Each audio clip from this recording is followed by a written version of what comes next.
WCNC Charlotte. This is Flashpoint. Thanks for joining us here on Flashpoint. I'm Ben Thompson. This morning, a sitting member of the U.S. House, 1 year into the 117th Congress and less than a year to go, there's been some big wins, but many are still frustrated more hasn't been done. Joining us today, North Carolina Congresswoman Alma Adams, proudly representing the fine folks of the 12th District. In case you're wondering, that covers much of Charlotte and Mecklenburg County. She gave her State of the District this week. So, Congresswoman, I'll start off by asking, how is the state of the district? Things are looking pretty good. We've got some great things to look forward to in terms of the infrastructure law it is now law. It's not just a plan. So I think it's going to really help our community quite a bit, not just the city of Charlotte, but all of our towns. I want to start talking broadly and then get a little bit more focused on some of the issues. When it comes to congressional approval ratings and job approval, there seemed to be some real optimism, say 1 year ago, last March. It was a new Congress. And we see here, we're showing a graph from Gallup that said about 36% of folks thought that you guys were doing a good job. And that seems low, but that's actually higher than it had been in like 12 or 13 years. But this past month, only about 18% of people feel like Congress is doing a good job. Why do you think that is? Well, certainly there's been a lot going on. I would say that Congress is doing a good job.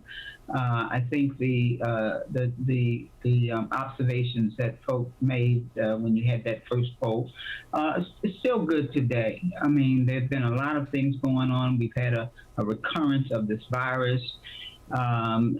We've had some folks who are still looking for work, that kind of thing. We had a plan that we were trying to put together. Folks were really looking forward to it. We still don't have that resolved.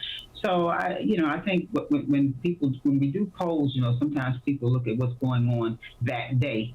But I think if you look overall, we've done a good job, and we've done good for the American people. This week, you joined a chorus of voices, once again renewing the call on President Biden to cancel student debt, about $50,000 a student. What do you say to folks who say there's millions of people who didn't go to college who wouldn't benefit from it, millions of people who went to college paid off their debt, millions of people who are saddled with other kinds of debt? What do you say to those folks who say this is a bailout that's unnecessary, at least at this sort of large measure?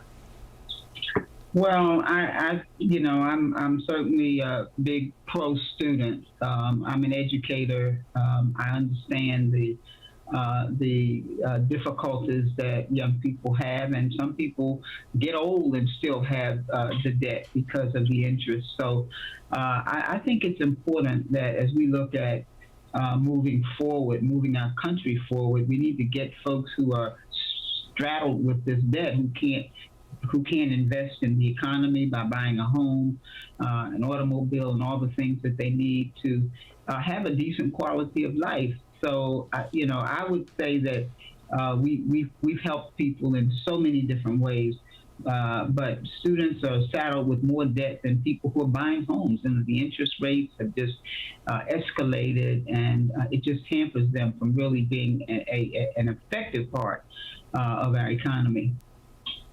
I want to talk about infrastructure, because we know, you mentioned it a second ago, it's now law. I think it's estimated something like $9 billion is going to be coming to the state of North Carolina. I also think it's interesting because it's an example of consensus and some bipartisan work between the House and the Senate, Democrats and Republicans. You voted for it. Senators Tillis and Burr voted for it.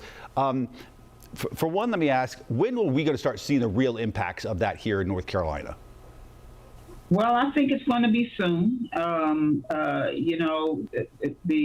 Congress government is not a swifty activity, really. It took us a while to get the bill passed into law. We are, and I certainly support the president's desire to move quickly. So I think we're going to see that pretty soon. We're going to see, we've got a number of projects right here in Charlotte and Mecklenburg that we need to address, and we're no different from other places across the country. We've got roads and bridges to repair, and other kinds of things that have just gone neglected for years. So this is really a transformational law. I mentioned the bipartisan nature of it. Can that model be used for other issues, whether it's voting rights? We've seen that completely stall out in the last couple of weeks because of the filibuster. Well, certainly it can. Let me just say that I think we have, if you have like-minded folks who believe that we are all going to benefit. This when we talk about voting rights, it undergirds everything. That is our democracy.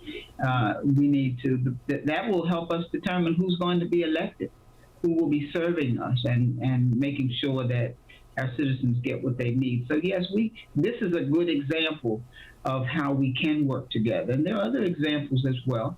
But we're kind of deadlocked here, and I think people are concerned more about their elections than they really are about working together. But clearly, this is an example. When you talk about infrastructure, bridges are not partisan. When you need your airports fixed, those kinds of things, those are not partisan issues because we all utilize them. So, yeah, this would be a good model. I think we need to use it as a model for how we can get things done now. But people have their own agendas, which really, in my opinion, tend to devastate what we're trying to do for the American people. And so that has really hampered us in a lot of ways. Going back to the job of how Congress has been doing, what grade would you give Congress right now? I would say overall we've done pretty well. We've stumbled a bit where we've had some hampering with the partisanism, and which I think is clearly been an obstacle. But I'd say a B plus. And how about President Biden? What grade would you give him? Well, I'd give him a B plus. I think the president has been confronted with so many different things that have sort of gotten in the way. But when you look at the fact that we've dealt with the virus, and he's shot in arms, when he's looked at really trying to make a difference there, when we've looked at the fact that he managed to get this infrastructure bill passed into law, and all the other things that he's done with the rescue plan, the American Rescue Plan. I mean, there are many things I think that we can look at that this president has done, but he's had some difficult challenges, and I think he thought that he would have greater support, bipartisan support, and that didn't pan out the way any of us would like. But I think overall he's done a really good job, sometimes under some really challenging circumstances. Keep it right here. The Congresswoman's #1 priority this year. The answer to that question after this.